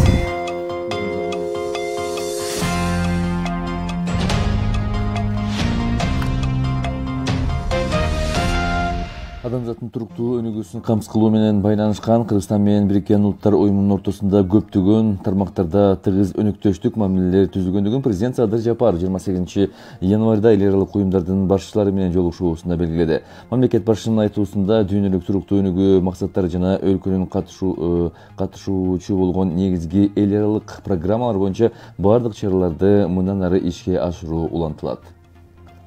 Биз европалык өнөктөштөрүбүз, анын ичинде Европа бирлигинин бардык өлкөлөрү менен кызматташтыгыбызды кеңейтүүнү улантабыз жана бул үчүн зарыл болгон аракеттерди көрөбүз. Ал эми түрк тилдүү мамлекеттердин кызматташтык кеңеши Түркпа, Түрксой жана эл аралык Түрк академиясы менен болсо, мындан ары да жемиштүү жана узак мөөнөттүү кызматташууга чоң үмүтүбүздү билдиребиз. Кыргызстан бул уюмдарга мүчө мамлекеттер менен ар тараптуу конструктив аракеттенүүнү чыңдоого салымын кошууга ниети чоң. Ошондой эле Кыргыз Республикасы Азиядагы өз ара аракеттенүүнү жана ишеним чаралары боюнча кеңешмесин Азия өлкөлөрүнүн ортосундагы кызматташтыкты жана ишенимди чыңдоонун маанилүү механизми катары көрөт. Бул аянтча азыркы учурда дүйнөдө болуп жаткан татаал кырдаалда өз актуалдуулугун жоготпошу керек деп эсептейм. Эске салсак, Кыргыз Республикасынын президенти Садыр Жапаров бүгүн кечээ 28 январда эл аралык уюмдардын башчылары менен жолугушту. Жолугушууда түрк тилдүү мамлекеттердин кызматташтык кеңеши, эл аралык Түрк академиясы, Түркпа, Түрксой, Европа бирлиги, ЖККнун КМШ аткаруу комитети, Евразия экономикалык комиссиясынын коллегиясы жана Евразия өнүктүрүү банкынын жетекчилери жана өкүлдөрү катышты. Президент Садыр Жапаров 28 январда ошондой эле Газпром башкармалыгынын төрагасынын орун басары жана директорлор кеңешинин мүчөсү Виталий Маркеловду кабыл алды. Жолугушууда кызматташуунун артыкчылыктуу багыттары, өлкөнү газ менен камсыздоо системасын жакшыртуу боюнча мындан аркы чаралар талкууланды. Мамлекет башчы Газпром Кыргызстандын газ тармагын өнүктүрүүгө чоң салым кошуп жатканын белгилеп, бул багытта жүргүзүлүп жаткан иштери үчүн ыраазычылык билдирди. Садыр Жапаров конструктивдүү өз ара аракеттешүүнү улантууга үмүт артып, эки тарапка тең пайдалуу кызматташууну арттырууга даярдыгын баса белгиледи. Өз кезегинде Виталий Маркелов Садыр Жапаровдун президенттик кызматына киришүүсүнө байланыштуу Газпром компаниясынын башкармалыгынын төрагасы Алексей Миллердин куттуктоосун жеткирди. Өлкөдө жүрүп жаткан газ өткөрүү системасынын курулушу тууралуу билдирип, компаниянын жакынкы келечекке карата анын ичинде үйлөр менен ишканаларды газдаштыруу жолу менен Бишкектеги экологиялык абалды жакшыртуу боюнча пландары жөнүндө маалымдады. Өлкө башчысы Садыр Жапаров Казакстан Республикасынын туңгуч президенти Нурсултан Назарбаевдин атайын өкүлү, Казакстан элинин ассамблеясынын төрагасынын орун басары Жансейит Түймебаевди дагы кабыл алды. Эки өлкө ортосунда кызматташтыкка токтолгон президент Кыргызстандын Казакстан менен соода экономикалык, маданий, гуманитардык, инвестициялык алакаларды кеңейтүүгө даярдыгына жана кызыктар экенине токтолду. Жаңы үлгүдөгү биометрикалык паспорттардын алгачкы 100 000 нускасы февраль айынын аягында даяр болот. Бул тууралуу мамлекеттик каттоо кызматынан билдиришти. Жаңы электрондук паспорт Кыргызстандын жарандарынын коопсуз жана ыңгайлуу саякаттоону камсыз кылат. Ал 30дан ашык коопсуздук элементтери менен корголот. Жаңы паспорттун барактарына Кыргызстандын аймактарынын символдору, Ала Тоо атындагы Тарых музейинин, Манас эстелигинин, Айгүл гүлүнүн, Ташрабат архитектуралык комплексинин, Ысык көлдүн жана башка сүрөттөр камтылган.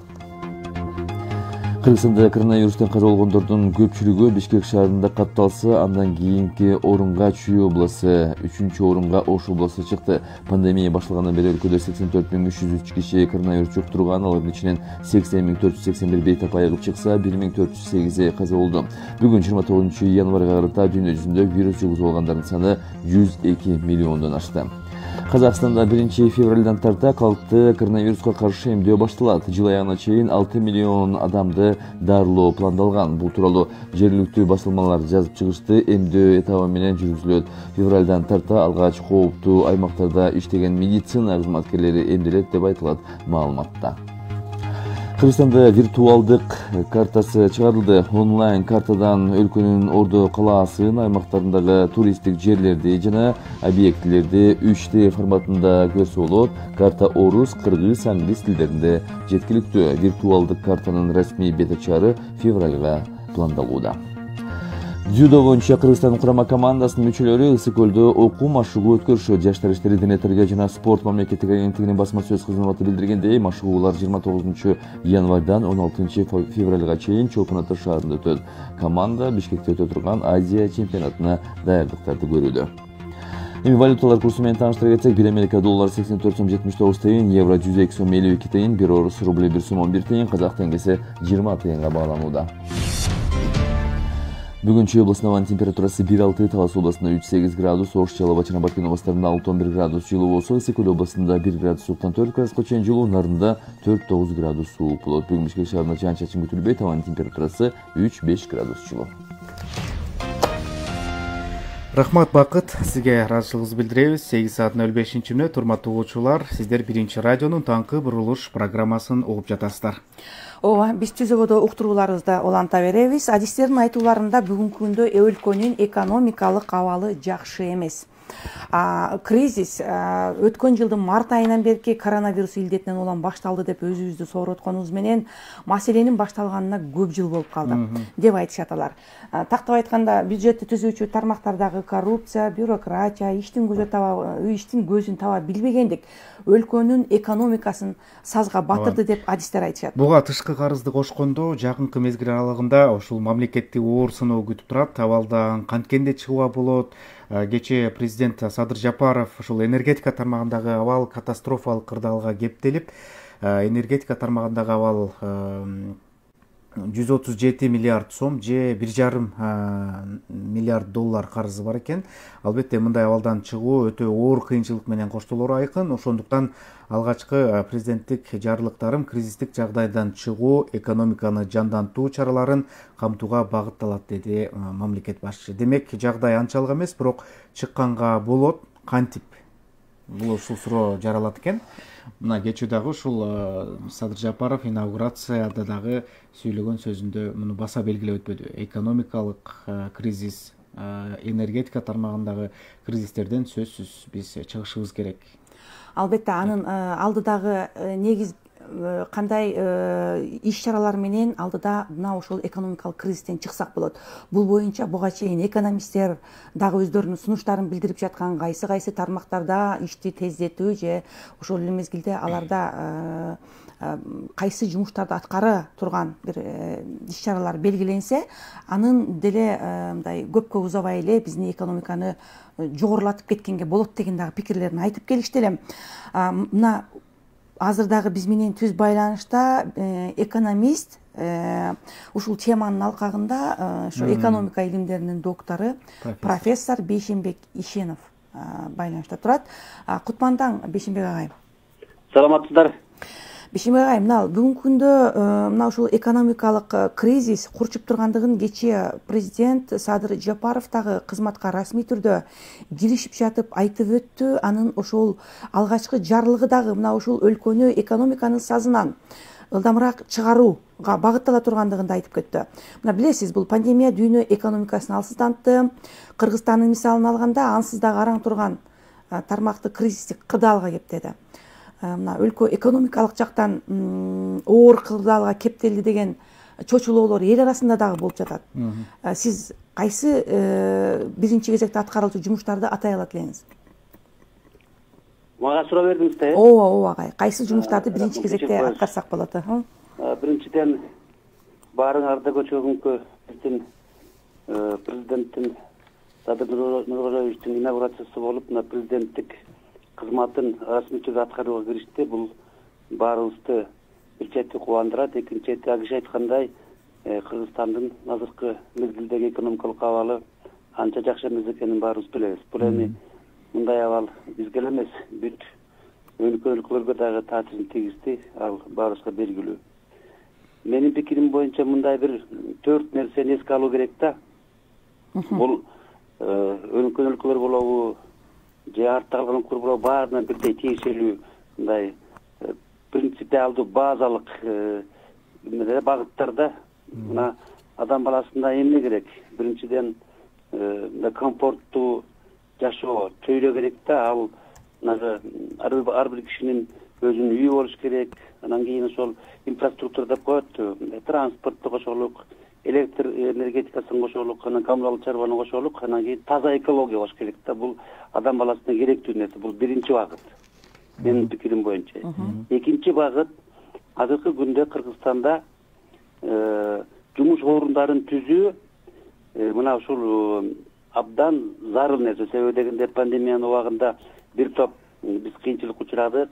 Мына орто чакан бизнестегилердин баары тең иштебей калып, анан жана локдаун деген кирип кеттик. Ал эми бул бизге эле эмес, баардык өлкөлөргө тиешелүү да. Мына жумуш орундары түзүш керек да. Анан ар бир жаран, ал мигрант болобу, биздин биякта жашаган жарандар болобу, билиш керек. Эртеңки күндө мен жумушу жок калбайм депчи. Ошол жумуш аркылуу мен доходумду көбөйтөм. Анан кийин келечекке мындай үмүт пайда болот деп. Бул экинчи багыт. Үчүнчү багыт. Ар бир жаран өзү мына кедиште пандемия көрсөтпөдү биздин медициналык тармактын мындай көйгөйлөрүн. Ошол ар бир жаран мындай үмүт, анан кийин ишениш керек. Бизде медицина тармагы жардам берет, убагында жардам бере алат депчи. Мына ушул. Анан кийин төртүнчү багыт болсо, ар бир үй бүлөгө өзүнүн киресесине карабай билим алууга мүмкүнчүлүк бериш керек да. Мына ушул 4 багытты кантип аткаруу керек деген суроого бир гана нерсе таасирин тийгизет. Бул элибиздин экономикасы. Экономиканы, мамлекеттин экономикасы кантип көтөрүү азыр көйгөй, чоң көйгөй да.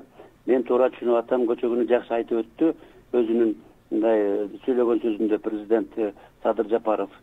Ошондо бизде азыркы күндө мынакей көп биринчи багыт ошо айтпадыбы, биздин сырткы карызыбыз көбөйүп кетти, 5 миллиард доллардан ашып кетти депчи. Муну мен азыр экономист катары айтайын, экономиканы бул 3 айдын 4 айдын ичинде көтөрүп коюуга мүмкүн эмес. Муну ачык айтыш керек да. Эгерде бир жылдын ичинде биздин отчет боюнчачы экономиканы жылдырып кеткенде Садыр Жапаров мырзага рахмет деп айтып, элдин үмүтүн актап атасың деген чоң ишенич пайда болот да. Анан кийинки этапка өтүш керек да. Ошон үчүн экономиканы азыркы күндө кантип көтөрө алабыз? Туура бизде ички ресурстар бар, тышкы ресурстар бар да. Бул жанагы инвестиция деген сөз да. Биз ошол 30 жылдан бери эле мамлекеттин байлыгын сатып, анан кийин ичибиздеги иштеп аткан ишканалардын баарын тең жеке приватизация кылып алып, андан натыйжа болгон жок да. Анан ушуну кайта өзүнчө бир жаңы технологиядан карап керек да. Биз мамлекеттин экономикасынын структурасын эмес, технологияны өзгөртүш керек.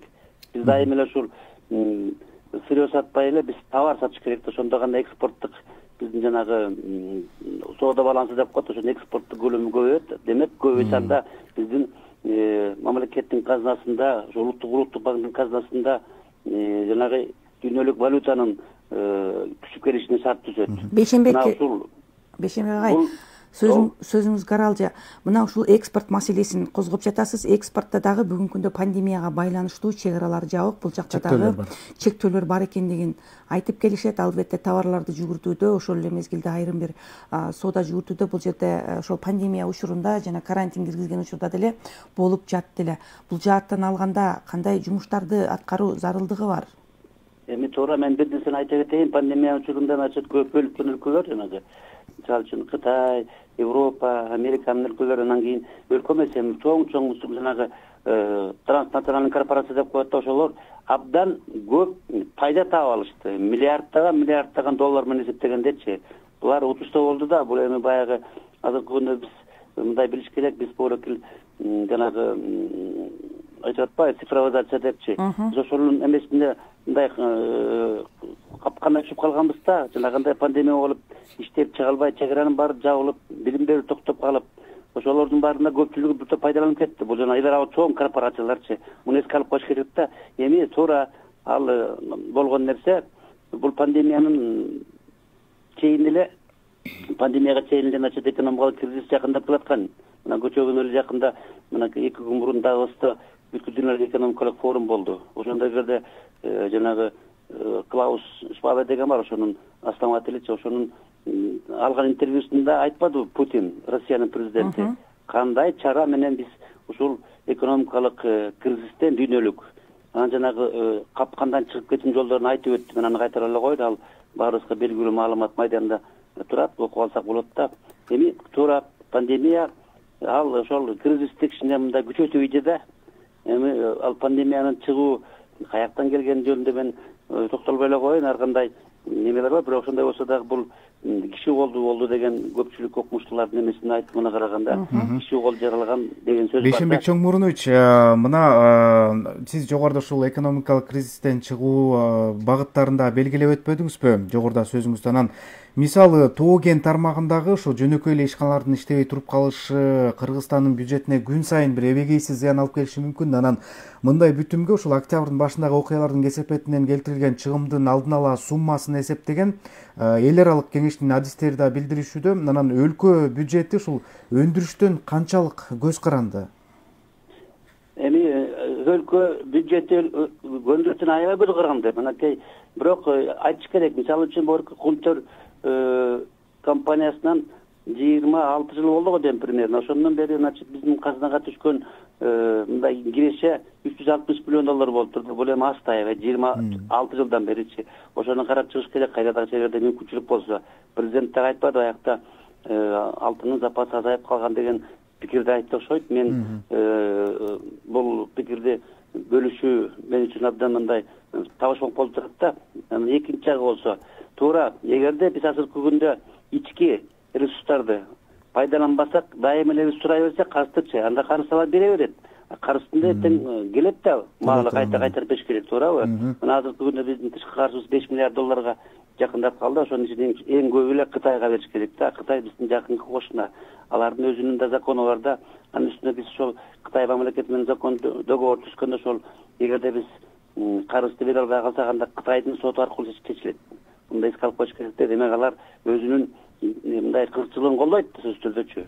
Мындай быйыл былтыр Кудайга шүгүр, значит баардык карыздардын баарынан кутулуп алдык. Эми башталат. Мына быйылкы жылдан баштап карыздын эң чоң суммасы ошо жанагы сырткы карызды жөндөө боюнча, значит эң көп сумма быйылкы жылдан башталат да. Эми мен айтарым, борокер кантип өнөр жайын, анын ичинде Тоо кен тармагын өнүктүрүш керек да. Буларды кайта мониторинг этип, текшерип чыгып, жана договорлордун баарын кайра караш керек сөзсүз түрдө. Көпчүлүгүнүн баары тең учурунда ар кандай жолдор менен кээ бирөө бекер алган, кээ бирөө үч сом төлөп алган да жерлери, туурабы? Айлыктардын баарын тең. Ошонун баарын кайта карап чыгып, муну айткан өзүнүн программасында мен 2-3 жолу программасына катыштым, жолугушуусуна айтып өттү да жолукканда. Сөзсүз түрдө буларды кайта карап чыгып, анда жаңы бөлөкчө мамиле менен, бөлөкчө мындай системный подход деп коет, ошол менен барыш керек депчи. Мен буга толугу менен кошулам. Бул абдан туура айтылган сөз, ошону ишке ашырыш керек. Эми андан бөлөк дагы туура азыркы күндө бизде эң негизги нерсе, жетишпеген нерсе бул финансылык каражат, туурабы? Бизди карап тургандар бар. Акча келип сураса экен, биз беребиз дегендерчи. Анан биз ошого макул дебей ички ресурстарды көчөгүн жакшы айтып өттү. Бизге 3 нерсени көрсөттү президент Садыр Жапаров. Биринчиси бул жана сары жашты ошол өнүктүрүү боюнча, камбаратаны кайта ишке киргизүү боюнча, анан кийин нарын каскадтарын кайта ошол баштап мына ошол эркини колго алуу боюнча бул Кыргызстандын финансылык ресурстары буга жетишпейт. Анын сөзсүз түрдө кайта Россия менен болобу же бөлөккө өлкө менен болобу жакшылап Кыргызстандын кызыкчылыгын көздөгөн договор түзүш керек да. Ошондо гана биз алдыга чыга алабыз. Энергетика бул өнөр жайынын, айыл чарбасынын деги эле баардык тармактын эң керектүү нерсеси да. Үйгө да свет керек. Ошон үчүн муну туура айтты, 3 багытты. 3 багытка акча табуунун жолдору каякта? Мен түшүнүгүм боюнча, менин эмен боюнча, анализим боюнча бизде эң көп акча мынакей Орус Кыргыз фонду деген түзүлгөн. Ошондо $500 миллион жакын мына азыркы күндө мындай освоение болду деп атат. Бул чоң мындай орто чакан бизнестерге, анан чоң бизнестерге берилген акчаларда мына ошону пайдаланыш керек. Анын 500 миллиону берилген Россиядан. Эми кайта дагы $миллиард деген да. Ошону кайта акырын дипломатиялык жол менен чыгып кайта алыш керек. Бул бир багыты. Экинчи багыты бизде мынакей коммерческий банктарда депозиттин суммасын карагыла, анан кредиттин портфелин карагыла. Экөө кызык болуп атпайбы? Элдин баары ишенип банкка тыйын салабыз, бир аз процент мененчи. Аны кайта элге, ишкерлерге чоң процент менен берет да. Мына ушуга чек коюш керек. Катайын закон чыгарыш керек. Керек болсо Швейцарияда закон чыккан ушундайчы. Эгерде коммерческий банктардын кредиттин баасы бизде көбөйүп жатса, аларда чектеп койгон 15%-дан ашпаш керек деп. Бирок алар ага жетпейт деп 6, 5, 3% менен берет да. Бул бүткүл дүйнөлүк мындай стандарт деп койсок болот, өнүккөн. Мына ошол коммерческий банктардын кредиттеринин баасын ылгатыш керек. Жок дегенде эки банктыкын, Айыл банк менен РСК банктыкын кредиттери мынакей 1% менен 2% менен берсе, анда ишкерлер аз суусап турат. Баардыгын көп пандемияда кыйнап койду да. Анда алар бизде мындай потенциалдуу өнүктүрө турган ишкерлер көп аябай. Ошолго берсе, анда батыл өндүрүп берет. Биринчиден бул өнөр жайы, сөзсүз өнөр жайына көңүл буруш керек. Айыл чарбасы, анан энергетика. Эгерде биз акчаны өзүбүз таап алсак, анан чоң улуттук проектлер болсо, анда кайрылыш керек. Эл аралык жанагы бооракет ээптин тармагында боло турган Россияга кайрылыш керек. Россия жардам берди деп көчөгүн жакшы айтып өттү, $20 миллион бербеди беле. Мына ушуну сурап алсак, анда бизге оңой болот да. Анан кийин бөлөк ресурстарды издеп, дипломатиялык жол менен таап алыш керек. Акча болбосо, анда финанс болбосо кантип биз анан кийин бизнес өнүктүрө алабыз, туурабы? Анан бул бир жагы. Экинчи жагы, мына жакында айтып өткөн тетиги октябрдан баштап эле жанагы бизде коррупциянын каналдарын баарын жаап, ошону уурдагандарды кайта кустурабыз деп четинен баштап атат. Мына ушуну толук канды ишке ашырса, анда бир топ кыйынчылыктардан мынакей жок дегенде убагында айлык берилип, убагында пенсия берилип калат да. Мына бул жагын ойлош керек. Ошон үчүн мына бул комплексив неме да, көп нерсенин баарын камтыган программа. Ошондо гана биз чыга алабыз да. Айтып коеюн дагы жолчу. Эч качан экономиканы бир 6 айдын ичинде көтөрө албайбыз. Муну ачык моюнга ачыш керек. Экономиканы көтөрүү үчүн жок дегенде 1 жыл керек. Себеби дегенде мындай ситуацияда, азыркы ситуацияда, пандемиянын таасири, бүткүл дүйнөлүк мындай финансылык кризистин таасири бизде жыйылып калган көйгөйлөрдүн баары чогулуп келип, анан быйыл ушуга чыгып атпайбы? Ошон үчүн муну дагы бул реалдуу нерсе. Анан жок, биз 6 айдын ичинде көтөрө албайбыз деген ойдон алысыраак болуш керек, менин пикирим боюнча. Бейшенбек Чоңмурунович, мына эл арасында сөз бар, ошол мезгилде адистерде айтып келет, акча тынчтыкты сүйөт, бейпилдикти сүйөт депчи. Демек, мына ушул эл аралык каржы булактары тууралуу да жогоруда сөз кылып кеттиңиз. Алардын колдоосу менен өлкөдө иштеп жаткан долбоорлор дагы бар, экономикалык кызматташыбыз тууралуу дагы учкай кеп кылып кеттиңиз. Мына ушул эл аралык уюмдар менен Кыргызстандагы тыгыз байланыштагы бир катар дүйнө өлкөлөрүндөгү айрым учурларда кооптонуп калган учурлары бар. Туура, туура айтасыз. Бул мындай, бул ачуучунуп айтыш керек да. Жанагы эл аралык валюта фонду, бүткүл дүйнөлүк банк деги эле эл аралык финанс институттардын карап көргүлөчү кайсы өлкөнү экономикасын көтөрүп, ошону мындай жогорку деңгээлге чыгарды деген суроо туулат да. Биздин анализ боюнча мындай бир да өлкө жок да, ошонун акчасын пайдаланып бутка туруп кеткенчи. Тескерисинче ошол акчаны берип, эл аралык чоң корпорациялар, ошол эле, значит, Западтын, Батыштын корпорациялары, анан кийин холдингтер пайдаланганда көпчүлүгүчү. Мына мен силерге бир айтып коем, Кытай элдин экономикасын ошолордун жанагы ыкмаларын колдонуш керек да. Жана пандемия пайда болуп чыкканда Уханда 5 күндүн ичинде Кытай 28-29 миллиард доллар пайда таап алды. 5 күнгө чейин Си Цзиньпин да унчуккан жок, айткан жок, эмне үчүн мындай болгонун. Мен деле адегенде карап турдум да, көрсө алар жанагы эми Кытайда жанагы жумушчулардын эмеси арзан да. Жумушчу күч. Западтын баары тең чоң чоң корпорация жака барып өзүнүн бизнесине акча салган болчу. Сатып алган акциясы мисалы үчүнчү, анан курган жака заводтучу. Анан кечээ тиги эме көбү чыга калып, алардын баары качып кетти дагы. Ошол качкандардын баягы дивидендтерин, акциясын Кытай абдан арзан баага сатып алды дагы, аны эч ким алган жок. Кытайдын менчикке берген жок, аны Кытайдын мамлекети өзү сатып алды. Ошол саткандын айырмасы 28-29 миллиард доллар болду 4 күн ичинде.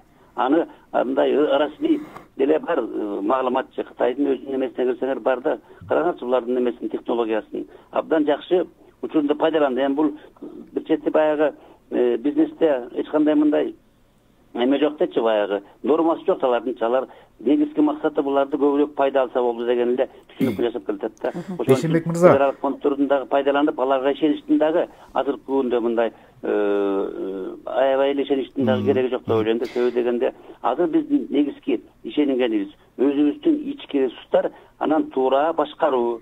Ошону гана колго алсак, анан жакшы команда болсо, президенттин тегерегиндечи, анда чыгып кетүүгө болот. Бирок айтып коеюн, экономиканы 6 айдын ичинде оңдойбуз деген сөздөн алып болуш керек. Бейшенбек Чоңбурунович, мына ЭЭПтин алкагындагы өлкөлөргө салыштырмалуу Кыргызстанда тамак аш продукцияларына болгон баа жогору болуп жатат. Бизге келе турган продукциянын басымдуу бөлүгү деле ушул аталган өлкөлөрдөн келери да белгилүү. Анан муну бир теңдештирүүгө болобу?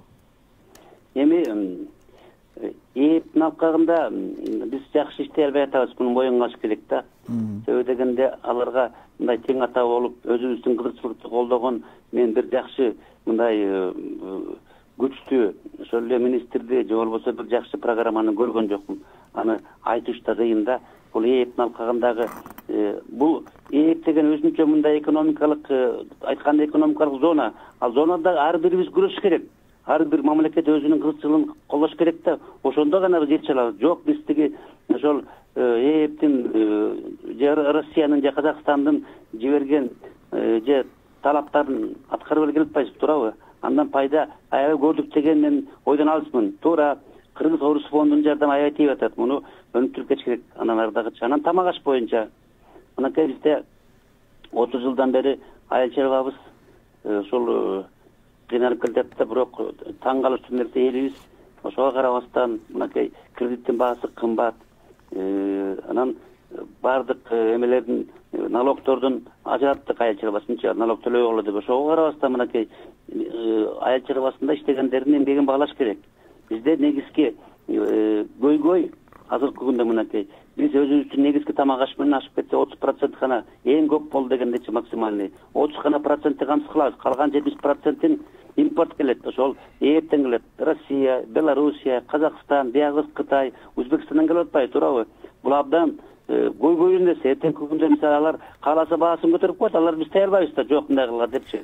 Ошонун баасын кантип теңдештиргенге болот? Мисалы биз деле ошол ЭЭПке туруктуу мүчөбүз, ошол эле мезгилде биздин деле ошондой укуктарыбыз бар. Эмне себептен ошол мүмкүнчүлүктү пайдалана албай жатабыз? Мына азыркы биздин бийликтин жаңы мына өкмөт болот дегенде жаңы президент келди.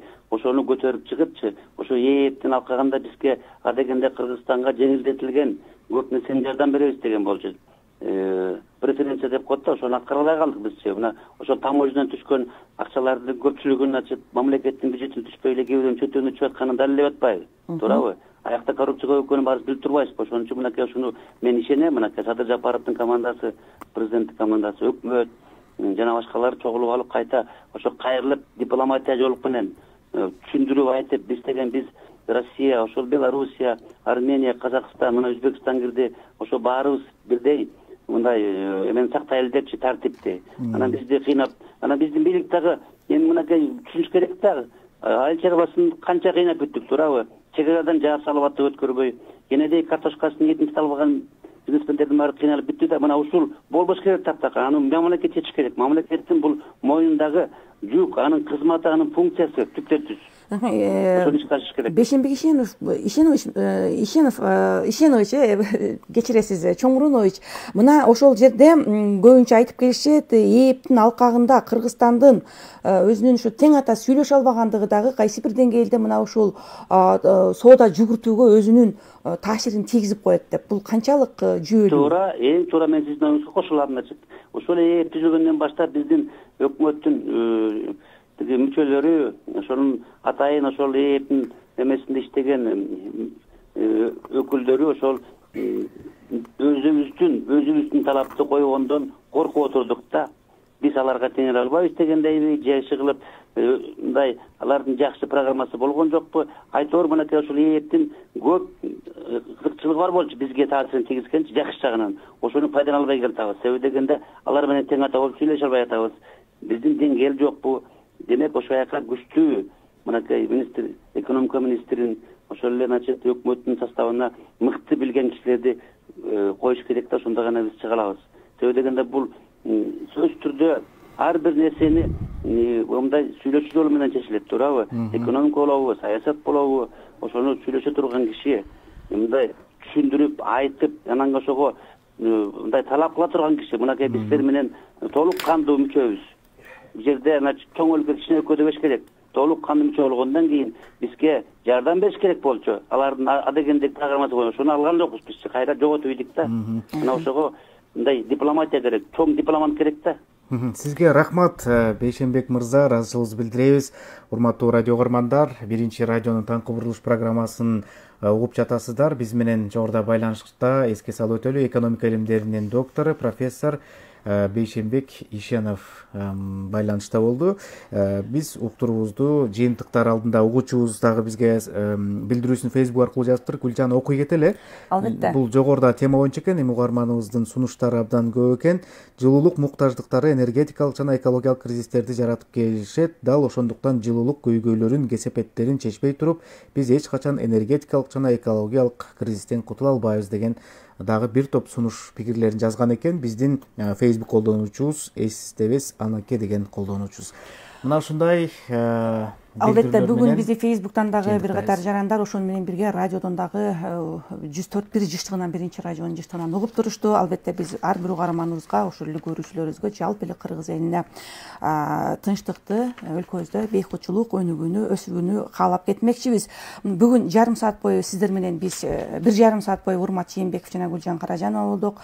Биринчи радио болсо түзүү эфирде уктурууларды уланта бермекчи. Бир жарым сааттай эле өткөн окшойт сизге.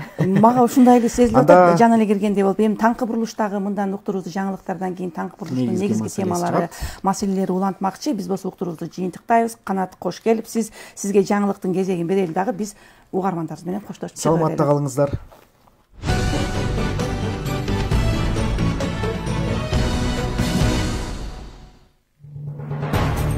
Саясат, экономика,